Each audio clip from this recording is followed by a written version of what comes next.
हमारी दुनिया रहस्यों का एक खजाना है, एक ऐसा खजाना जिसमें रहस्य कभी खत्म ही नहीं होते। आज हम जोरों से हर क्षेत्र में प्रगति कर रहे हैं, चाहे मेडिकल साइंस हो या अंतरिक्ष विज्ञान। आज हम काफी एडवांस हो चुके हैं, लेकिन अगर हम अतीत में झांक कर देखें तो हमारे सामने कुछ ऐसे रहस्य आ खड़े होते हैं जिन्हें समझ पाना हमारे बस की बात नहीं होती, और वो रहस्य अबूझ पहेली ही बनकर रह जाते हैं। इस वीडियो में हम जानेंगे एक ऐसी रहस्यमयी किताब के बारे में जिसे कोई भी जिंदा इंसान नहीं पढ़ सकता।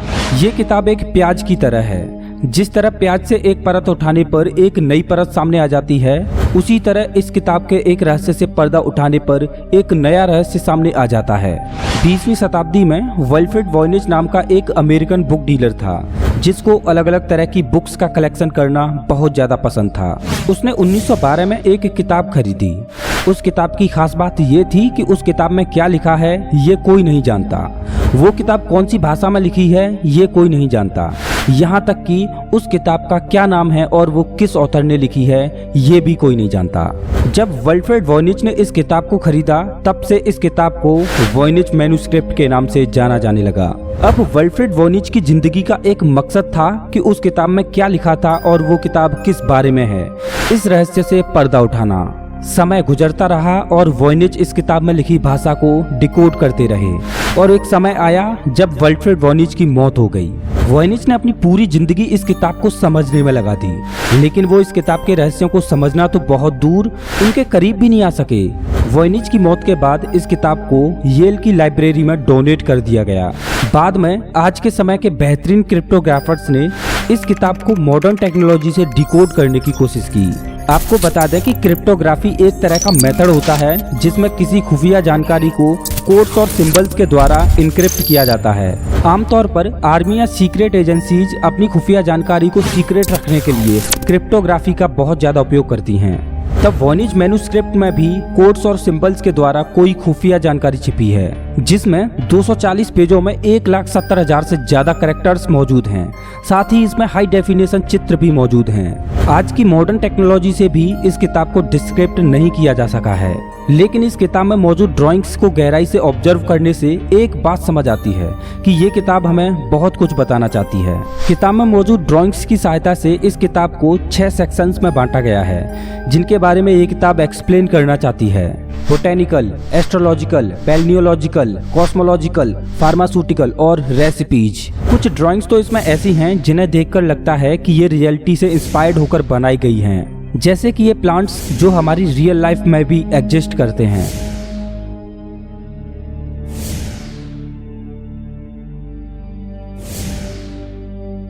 लेकिन अब सवाल ये है कि इन प्लांट्स की ड्राइंग्स आखिर इस बुक में क्यों? क्या इन पौधों से कोई मेडिसिन बनाने का सीक्रेट इस किताब में छिपा है, या इसका कोई और कारण है? इसमें एस्ट्रोलॉजी से रिलेटेड ज़ोडिएक चार्ट भी मौजूद हैं, तारों के भी चार्ट मौजूद हैं, लेकिन कोई नहीं जानता कि इन चार्ट्स का मतलब क्या है और आखिर ये क्या बताना चाहते हैं।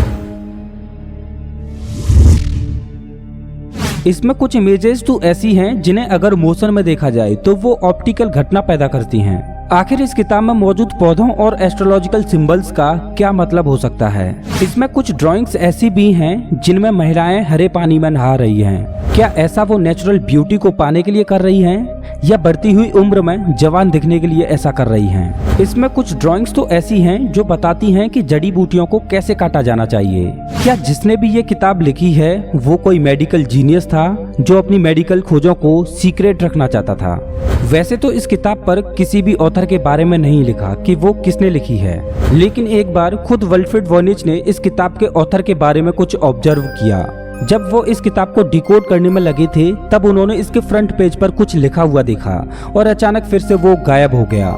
जब वॉयनिच ने अल्ट्रावायलेट लाइट उस जगह डाली तो इंक के ट्रेसेज विजिबल हो गए जहां जैकोबस सिनेपियस लिखा हुआ था। जैकोबस सिनेपियस 17वीं सदी के किंग रुडोल्फ II का पर्सनल डॉक्टर था। जैकोबस जड़ी बूटियों का एक्सपर्ट था और वो नई नई औषधियां बनाने में माहिर था। लेकिन सवाल ये है कि अगर जैकोबस सिनेपियस ने एक किताब लिखी थी तो वो अपने दवा बनाने के फॉर्मूला को सीक्रेट क्यों रखना चाहता था? और क्या जैकोबस ने ही इस मिस्टीरियस किताब को लिखा था? अगर जैकोबस ने इस किताब को 17वीं सदी में लिखा था, जिसमें एल्केमी यानी दवा बनाने के विज्ञान के बारे में लिखा था, तो इससे पहले ही 16वीं सदी में कुछ किताब लिखी जा चुकी थी, जिनमें पेड़ पौधों और जड़ी बूटियों के बारे में डिटेल्ड एक्सप्लेन किया गया था। और पहले से मौजूद किताबों में पेड़ पौधों की ड्राइंग्स इस मैन्युस्क्रिप्ट से ज्यादा बेहतर थी। वॉयनिच मैन्युस्क्रिप्ट में मौजूद ड्राइंग्स जैकोबस के समय से पहले से मौजूद किताबों की ड्राइंग से पुरानी लग रही थी। मतलब इस किताब को जैकोबस ने नहीं, बल्कि उससे पहले कोई और लिख चुका था, लेकिन कौन? हालांकि जैकोबस का नाम पहले पेज पर मिला जरूर था, जिससे ये तो साफ होता है कि किसी समय पर यह किताब जैकोबस के पास भी रही होगी। अब ये तो तय था कि ये किताब जैकोबस के समय से पहले लिखी जा चुकी थी, लेकिन कब? इस किताब के साथ में एक लेटर मिला जो कि 1665 में Bohemian doctor Jonas Marcus Marci ने अपने एक रोम में रहने वाले दोस्त अथेनियस क्रिचर के लिए लिखा। अथेनियस क्रिचर उस समय का एक यंग वैज्ञानिक था, जिसको कि लगभग दुनिया की सारी भाषाएं आती थीं। मार्सी ने इस लेटर के जरिए अपने दोस्त को इस किताब को डिकोड करने के लिए कहा। साथ ही उस खत में इस किताब के ऑथर का नाम भी लिखा था, जिसका नाम था रोजर बेकन। रोजर बेकन 13वीं सदी में चर्च के एक पादरी थे। ये वो दौर था जहां विज्ञान और उसकी खोजों के लिए कोई मान्यता नहीं थी। मतलब उस दौर में अगर कोई भी व्यक्ति कोई वैज्ञानिक परीक्षण करता तो उसको जेल में डाल दिया जाता। उस समय केवल बाइबल में लिखी बातें ही सच मानी जाती थीं। रोजर बेकन भले ही एक पादरी थे, लेकिन उनकी रुचि विज्ञान में थी और इस यूनिवर्स के रहस्यों को समझने में थी। उन्होंने ऑप्टिकल घटना जैसे रेनबो कैसे बनता है इसके बारे में एक्सप्लेन किया। उन्होंने प्रकाश के रिफ्लेक्शन और रिफ्रैक्शन के बारे में भी बताया, जिसके लिए उन्हें चर्च ने जेल में भी डाला। रोजर बेकन ने एक छोटा मैग्नीफाइंग ग्लास भी बनाया। इत्तेफाक से द वॉयनिच मैन्युस्क्रिप्ट में कुछ ड्राइंग्स ऐसी चीजों की हैं जिनको केवल माइक्रोस्कोप से ही देखा जा सकता है। क्या ये हमारी आंखों से छिपी हुई दुनिया की तस्वीरें हैं जिन चीजों को केवल माइक्रोस्कोप से ही देखा जा सकता है? रोजर बेकन ने एक मैग्नीफाइंग ग्लास बनाया जरूर था, लेकिन क्या उनका लेंस इस काबिल था कि किसी सूक्ष्म ऑब्जेक्ट को ज्यादा मैग्नीफाई कर पाए? और क्या रोजर बेकन ने ही चर्च के डर से इस किताब में अपने द्वारा की गई खोजों को एक ऐसी लिपि में लिखा जिसको चर्च कभी समझ ही ना पाए? एक वैज्ञानिक रिचर्ड सेंटा कोलोमा ने द वॉयनिच मैन्युस्क्रिप्ट की काफी रिसर्च की, तो उन्होंने देखा कि इस बुक में जिस तरह की माइक्रोस्कोपिक इमेजेस हैं, उन ऑब्जेक्ट्स को केवल एक पावरफुल माइक्रोस्कोप के द्वारा ही देखा जा सकता है। और इस तरह के माइक्रोस्कोप का आविष्कार तो 17वीं सदी में हुआ था। मतलब साफ था कि 13वीं सदी में ऐसी टेक्नोलॉजी नहीं थी कि इस तरह से सूक्ष्म ऑब्जेक्ट्स की डिटेल्ड इमेज बनाई जा सके। तो क्या रोजर बेकन भी इस किताब के ऑथर नहीं थे? अब लोग यही मानने लगे थे कि कहीं ऐसा तो नहीं कि विल्फ्रेड वॉयनिच ने पैसा कमाने के लालच में इस तरह की एक रहस्यमय किताब लिखी जिसको कोई समझ ही ना पाए। जब आधुनिक टेक्नोलॉजी से इस किताब पर रिसर्च की गई तो पाया कि इस किताब को हाथ से इस तरह से लिखा गया है कि इसमें कोई भी एरर नहीं है। मतलब इसमें ऐसे कोई भी ट्रेसेज नहीं मिले जिसमें लगे कि किसी भी वर्ड को ओवरराइट या मिटाकर दोबारा लिखा गया हो। साथ ही इंक क्वालिटी को चेक किया गया तो पाया कि ये बुक जिस तरह की इंक से लिखी गई है उस तरह की इंक का उपयोग 15वीं और 16वीं सदी में किया जाता था और इसके पन्ने जानवरों के चमड़े से बने थे।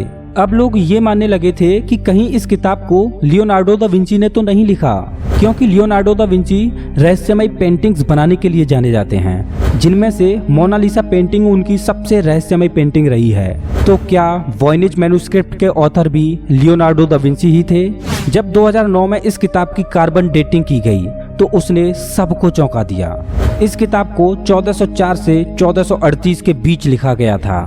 मतलब साफ था कि इस किताब को ना तो जैकोबस सिनेपियस ने लिखा था, ना ही रोजर बेकन ने, ना ही लियोनार्डो दा विंची ने और ना ही विल्फ्रेड वॉयनिच ने। अब सवाल फिर से वही था कि आखिर इस किताब को किसने, क्यों और कहां लिखा था। हालांकि इस किताब में एक छोटी सी कड़ी जरूर मिली है। इस किताब में एक ऐसी ड्राइंग है जो रियलिस्टिक लगती है, जिसमें टावर, दीवार और बुर्ज मौजूद हैं। इस तरह की बिल्डिंग्स सबसे पहले नॉर्थन इटली में मौजूद थीं। तो इससे ये तय है कि इस किताब को नॉर्थन इटली में लगभग 1420 में लिखा गया होगा। क्रिप्टोग्राफर्स आज भी इस किताब के रहस्यों को समझने में लगे हैं, लेकिन आज तक कोई भी इस किताब में मौजूद कोड्स को डिकोड नहीं कर पाया। ये वैज्ञानिक किताब खुद में एक बहुत बड़ा रहस्य है। हो सकता है कि इस किताब को डिकोड करने पर हमें विज्ञान के बारे में कुछ महत्वपूर्ण जानकारियां हाथ लगें जो हमारे विकास को और गति दे दें। खैर हम उम्मीद करते हैं कि ये किताब जल्द ही डिकोड हो जाए। वैसे दोस्तों आप हमारा वीडियो कौन से शहर से देख रहे हो, प्लीज कमेंट करके जरूर बताएं। अगर ये वीडियो अच्छा लगा हो तो लाइक करें और ऐसे ही मजेदार वीडियोज के लिए चैनल को सब्सक्राइब करें, साथ ही बेल आइकन दबाएं।